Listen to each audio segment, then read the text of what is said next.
Hi guys, Rose here with the Cackling Moon. This is going to be a video about how to stay organized as a professional tarot reader. I think that there are millions of ways to stay organized, but this reading, I'm already in like reading mode. This video is going to be all about how I stay organized.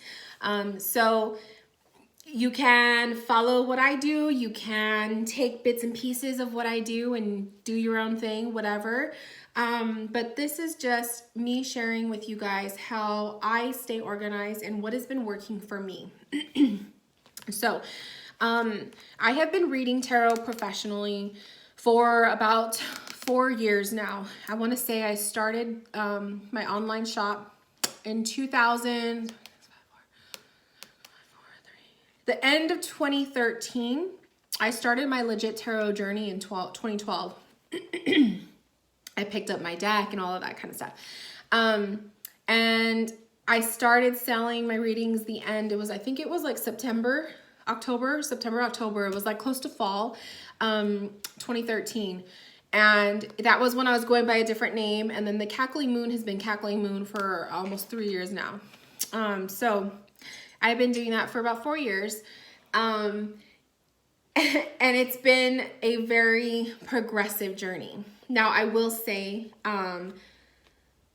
the organization that I was when I first started selling readings to how I am now, very different. I have learned my lessons, and I found what has worked for me. So the first tip I have for you with staying organized is getting yourself some sort of a planner, okay? I use one of these gigantic, like it's a spiral bound planner. You can find these, I get mine at Target. So you can find yours at Target. They are the monthly, weekly planners. I didn't want to show you the first page because I have like little post-it notes, but they are the monthly, weekly planners. You can find these at Target. This one was 16 bucks. They have some that are, they're not spiral. They're actually like, it's like a book, hardbound. And, I think those are like 25. It depends. They're a little bit more. I prefer the spiral. They are easier for me to flip the pages. It's easier for me to get to, point A from point B.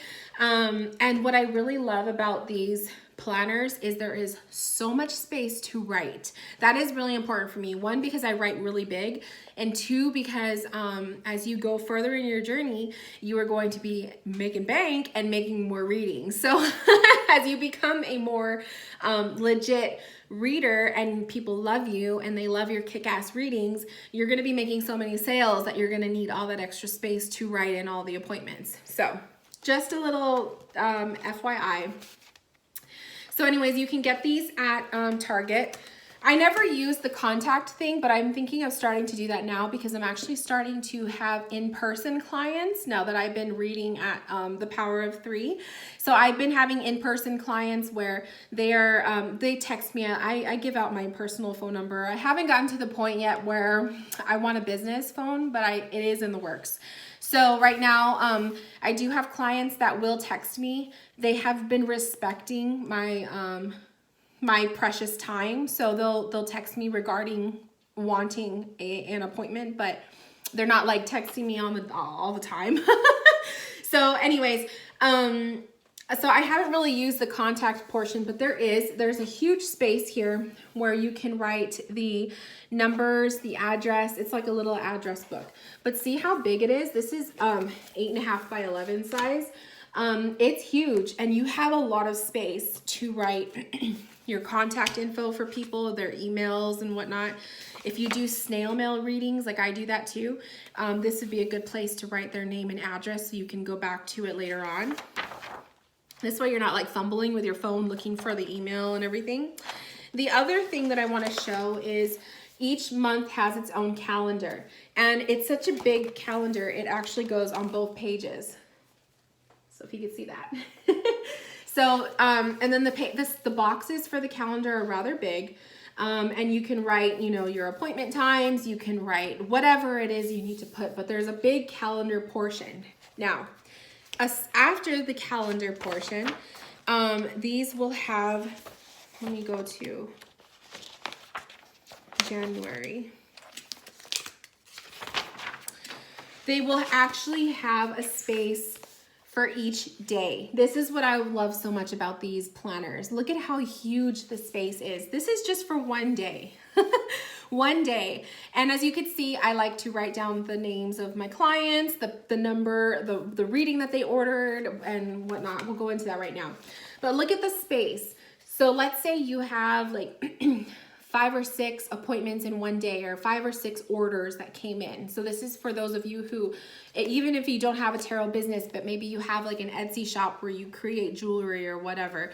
Let's say you had a certain amount of orders that came in. I like to be organized. I will write the day. So let's say this is today. I will write down the order that came in, the person's name, the reading that they ordered, how much it is, and whether they wanted an email, a video, or a snail mail. That is how I keep organized. So for example, I will show you, well, this one has their address, so let me not do that. Okay, so here's one. So we have this client, I put down their name, and it's gonna be backwards because of the phone, but I put down their name, the amount that they paid for the reading, what kind of a reading it was, and whether they wanted video or email. That is so that when I go in for the day, let's say I'm gonna start on my orders, I'll go to the planner, look at my calendar. Okay, oh, so-and-so wants a video reading. Then I know, okay, I gotta set up the video and do that kind of a reading. That's how I stay organized with that. Coffee. I find that helps the best. It helps me stay organized. It's 3 o'clock. My clock's gonna be going off. Hang on.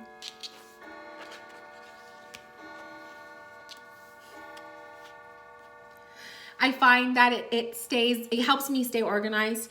But it's nice to know. And then the cool part is that at the very end of the month, which I'll show you. Okay. So as you can see, like throughout the month, there's orders, blah, blah, blah, blah, blah. And then at the very end of the month, what I like to do is I reflect.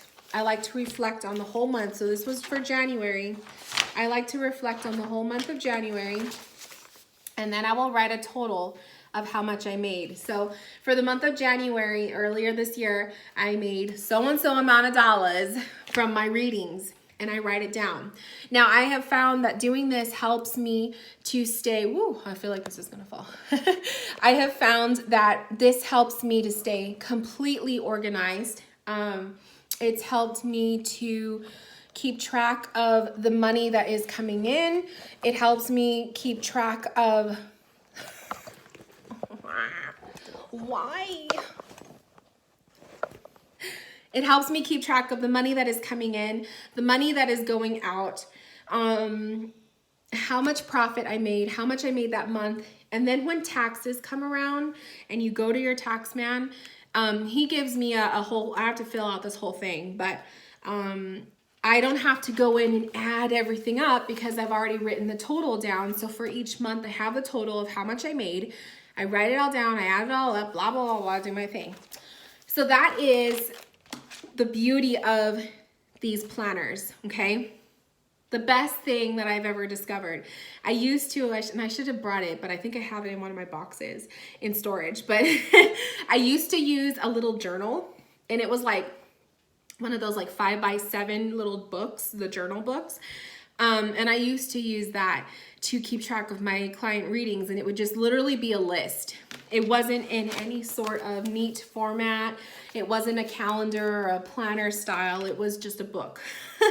And you know, and it worked. I did the same thing. I would write down the client's name, how much they spent, and then I would highlight that. That's why it's highlighted. The ones that are highlighted mean I completed the order. So every time I finish an order, I will highlight it.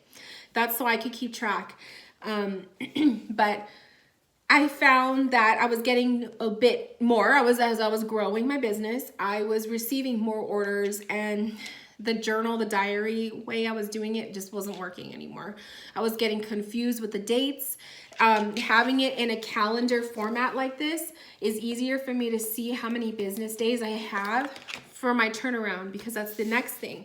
My next tip for you guys is to make sure that you have a turnaround date and you stay within that time frame for how you deliver your readings. So for me, when I first started out, I think I had a turnaround time of it was like 5 days or so for delivery, but that's because I was getting maybe 1 order a week, maybe 3 or 4 a month tops. It was very minimal when I first started. But then as I progressed, I was getting more busy and I needed to lengthen the delivery time because there was just no way that I could deliver readings in 5 days when I was also working and receiving orders like on an almost daily basis. So it goes up and down, but I would say make sure that you guys have a delivery time, and don't be shy about your delivery time. If you know you can dish out readings in a day or two to have a 24-hour, some readers do that. That's amazing. I can never do that unless it's an instant reading. But I ain't gonna be typing my emails because my email readings can be like 5-10 pages. I'm not gonna be doing that for 24 hours. So unless you want to pay for it. But if you can, great. But I would say just be comfortable with stating a delivery time, a turnaround date. So based on how many orders are you getting in a day or a week, and what is comfortable with you in your personal schedule. Do you have kids? Are you working full time? Do you work 2 jobs?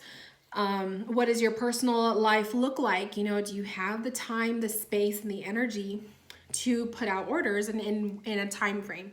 And then stick with it. It's so important. So for me, what's that? Oh, it's outside, the birds. Anyways, for me, it's important for me. I used to, for the longest time, I think it was for about a good year or two, my turnaround date was up to 10 days. So I would ensure that all of my readings, all of my orders would go in they would be delivered within 10 days from the date that the client ordered it. But I quickly, and recently actually, within the last 2 months, I bumped it up to 15 days because I was starting to get swamped. I am very blessed to have the amount of orders that come in. Not as often. I mean, it fluctuates, and every tarot reader will tell you there will be really abundant months, and then there will be a month that is just unbelievably slow. It just depends. It depends on your energy and all of that. But I got to the point where I am working part-time, so I have the free time to do my readings, but I was getting in a lot of orders, and the 10-day turnaround was starting to make me feel cramped. And I didn't want to stress about it, so I decided I'm going to give myself a couple extra days, and that's fine. So as long as you abide by your own rules and your own policy, then you could do whatever you want. Okay, so I would totally recommend, you guys, I would highly recommend getting yourself a planner. And like I said, I got this one at Target. It was only like $14, $15, $16. It was really cheap. And it comes in so handy. So I have already gone through 2 others before I decided, like, this is my thing. It's a must for me. So if there's anything that you take from this video, it is that having a monthly planner is really handy for your business. Staying organized with keeping track of your orders, especially as they come, as you get those notifications in your email and stuff. Write them into your book, your planner, your calendar, however you keep track of all that stuff, write it in. This way you don't forget. For tax season, make sure you keep track of how much money you have coming in each month so that it's not a disaster. Keeping your receipts in a big little, like a file. I have a pouch, like it's a pencil case pouch, it's pretty big. And I keep all of my receipts in there. So all of the transactions, like the shipping, when I would ship decks to people, or the receipt for paying for my P.O. box, or the receipts for like a deck that I'll purchase or whatnot. That's all stuff that you can write off in tax season because it goes towards your business. Same thing like purchasing the planner. This is going towards that. It's going towards my business. So all those little receipts, hold on to them. And I should be a little bit more organized with the receipts. That's probably something that I I need to get a little bit more in control of, but at least the scheduling aspect and scheduling my readings and everything, that has been organized pretty good. And just staying on top of it, I say is important as well. What else? What else could we talk about to organize? Your space, having a clean space, organizing your decks in a way, whether it's on a bookshelf or a box, or I have mine in like a drawer set. Keeping them organized and clean, cleansing your space, having if you have a clean and cleansed space, you will always want to be in it, and you will always want to be working in it because it's beautiful. It's yours, and it looks beautiful, and it's cleansed, and it's clean. It's, you know, it's good energy. What else? To be organized. Oh, the way that you guys offer your readings, there's different ways. You can throw PayPal buttons on a website so people could see your reading that you're offering and just purchase from there. If you go to my website, I actually have 2 places where you could purchase readings. You can actually go to my store Envy, or you could, on my website, I have a link that will take you to a page where you could purchase straight there from clicking a PayPal button. So you could put PayPal buttons on your website. You can create a Store Envy or an Etsy shop. So it's an online shop. And those 2 I think are, there's Squarespace. I think there's Square also. But I'm familiar with Etsy and Store Envy. That's what I use. I use Store Envy. They help you stay organized as well. So having like an online headquarters basically of where you're selling your stuff, that helps too. And then if you're a YouTuber like me, I'm still new in the whole YouTube thing. I've been doing YouTube for a couple years now, but I still feel like there's so much for me to learn. But having a playlist. So I have different playlists on my YouTube channel. I have the client reading playlist. I have my Rambling Rose playlist. I have my, there's a tarot playlist for like your beginners videos and stuff. And I think I have a playlist for my vlogs when I was doing some vlogs, which I should do more of. I have different videos and playlists like that because I like to somewhat keep it organized, because I know that a lot of my followers and my clients love to see my stuff. So if they just click on the playlist, then they'll have like all of the videos that are all about that subject matter in that one playlist. So if you do YouTube, that's a really cool way to be organized, is having a playlist for all of the different subjects that you're talking about and what you're filming about. So anyways, you guys, it is already going to be almost like 20 minutes. I don't want this video to go on too long. Thank you guys for watching. If you have any questions about staying organized, if you have comments or questions, leave them below. Thank you guys for tuning in, and I will check in with you guys later. Have a beautiful rest of the day. Is it hump day today? No, it's not hump day. Hump day was yesterday. So it's Thursday. Well, anyways, almost Friday, so that's cool. The weekend's almost here. Enjoy the rest of your day. I'm gonna go finish off this coffee and upload the video, so I will see you guys later. Bye, guys.